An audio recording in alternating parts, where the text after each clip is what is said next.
Yo, what up? What up? Prince Sports here. Don't forget to comment, like, subscribe, man. But yo, check this out. Now, I normally give you guys health food tips, but damn, bro, this is a good cheat code. If you just want to have one cheat day, this is the thing to do. Oreos with Chips Ahoy chocolate chips. Blended in with vanilla ice cream, man. This thing is delicious, man. I make like a milkshake out of this bad boy. And it's by Breyers. Now, Breyers makes some of the best ice cream, man. If you want to check out Breyers, check out that vanilla bean Breyers, man. That's that real shit. That's that that's that ice cream, boy. So, yo, okay, now that we got that out the way, let's get down to it.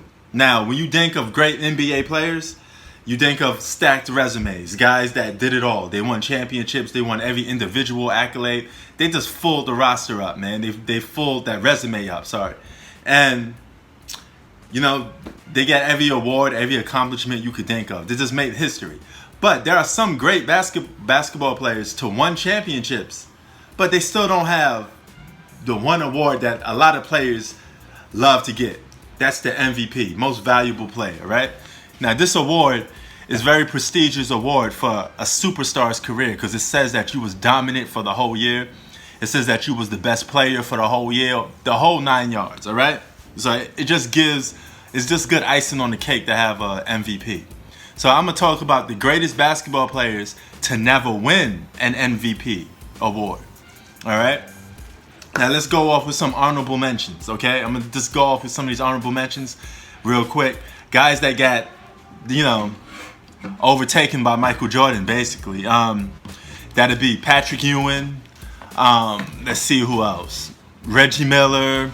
And I mean, he didn't have like an MVP season, but these are Clyde Drexler. These are guys that, Jordan stood in their way from them winning MVPs and things like that.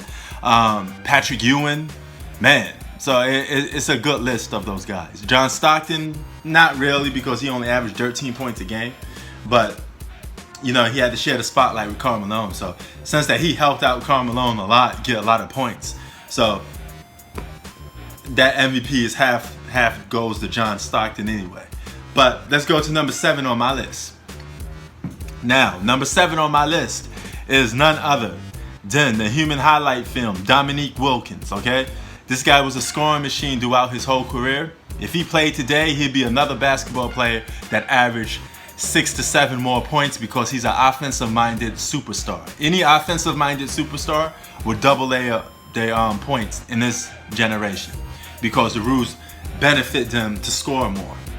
Opposite to back in the day when it was more defensive-minded, all right? So Dominique Wilkins, 24 points per game, 6.7 rebounds per game. He was a beast.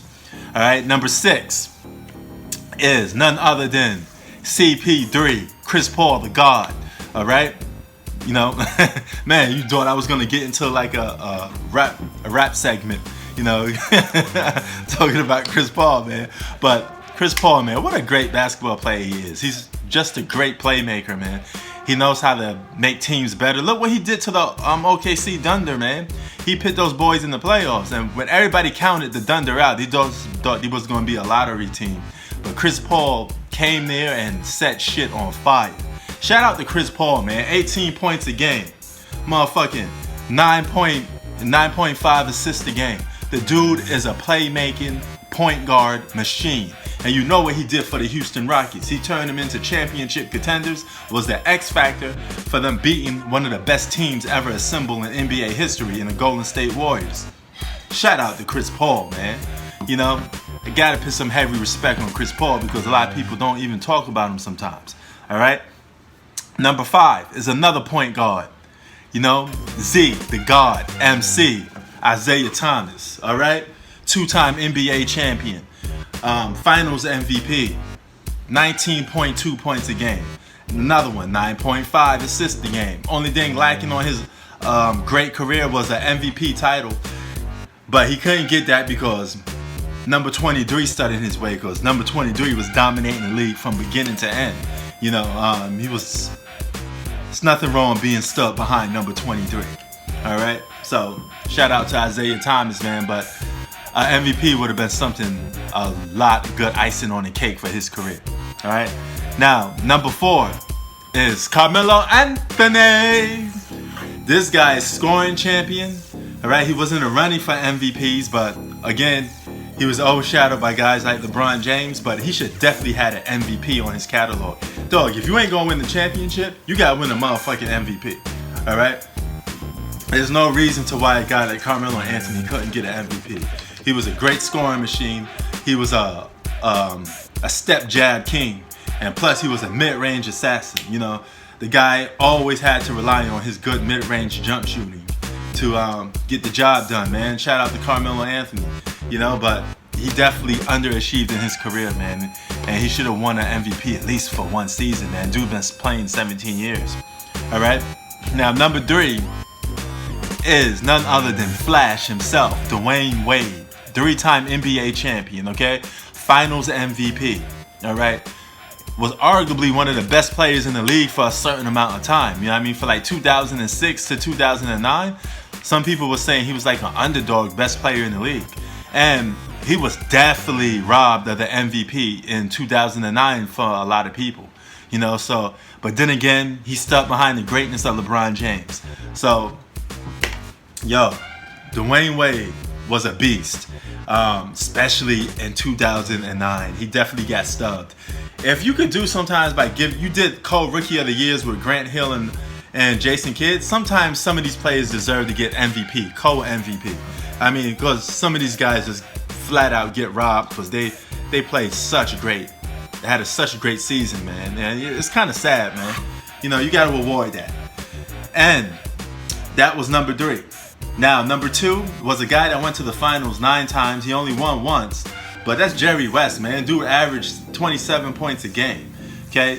7 rebounds a game, 5 assists a game. A guy that go to the finals 9 times, you got to at least reward him with an MVP, man. And he averaged 27, you know, for his career. So he definitely should have got an MVP. And that brings us down to the final one, uno numero. Number 1, motherfucking Kawhi Leonard, okay? The Claw. This dude may be on the verge of winning 3 championships, 3 finals MVPs. Out of all the guys on this list, he's gonna go down as winning the most. And he has no regular season MVP. Now you could blame that on load management, his knees being bad, but in order for him to stake his claim against LeBron James and Kevin Durant, because he's on that list of best player in the league with those 2 guys, in order for him to stake his claim, he got to win an MVP because those other 2 guys got MVPs. So Kawhi Leonard, you're slacking on some of the individual awards. You got to get them, bro. You got to get them. All right? So that's my top 7 guys to never win an MVP. Greatest players. Peace. Keep it 3,000 as always. I'm out, done. 1.